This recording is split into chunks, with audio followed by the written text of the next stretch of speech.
టిడ్కో గృహాలు తక్షణమే తమకు కేటాయించాలని కోరుతూ టిడ్కో గృహ లబ్ధిదారులు ఆందోళనకు దిగారు. సోమవారం కాకినాడ నగరంలోని నగరపాలక సంస్థ కార్యాలయం వద్ద టిడ్కో గృహ లబ్ధిదారులు పెద్ద సంఖ్యలో తరలివచ్చి ధర్నా నిర్వహించారు.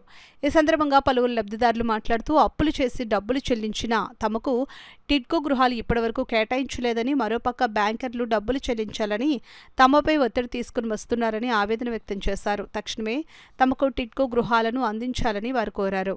అనంతరం కార్పొరేషన్లోని అదనపు కమిషనర్ సుధాకర్కు వినతిపత్రం అందజేశారు. ఈ కార్యక్రమంలో పెద్ద సంఖ్యలో టిడ్కో లబ్ధిదారులు పాల్గొన్నారు. ముందు టీడీపీ వాళ్ళు వచ్చి మాకు డబ్బులు తీసుకొని మాకు డికో హౌస్ ఇస్తామని చెప్పారు. మాకు ఆశ చూపించి డబ్బులు తీసుకొని మళ్ళీ ఇప్పుడు టీడీపీ వచ్చింది.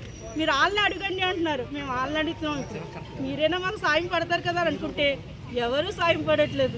ఎవరికి వాళ్ళే మాకు మేము చేయలేం చేతులు ఎత్తేస్తున్నారు. కానీ మా టీడీపీ మీద నమ్మకం ఉంది కాబట్టి అందరూ చెప్పుకుంటున్నారు, కడుతున్నారు కాబట్టి ఇస్తారు అని. బ్యాంక్ కట్టలేకపోతున్నాం అండి, డోకరాలు కట్టలేకపోతున్నాం, ఇంటద్దులు కట్టలేకపోతున్నాం, పిల్లలతో ఉన్నాం, ఎంత ఇబ్బందులు పడుతున్నాము. మా హౌస్లో మా ఇంటికి ఎంతమంది అయితే వచ్చాము అంతమంది మా ఇల్లు కావాలని అడుగుతున్నారు.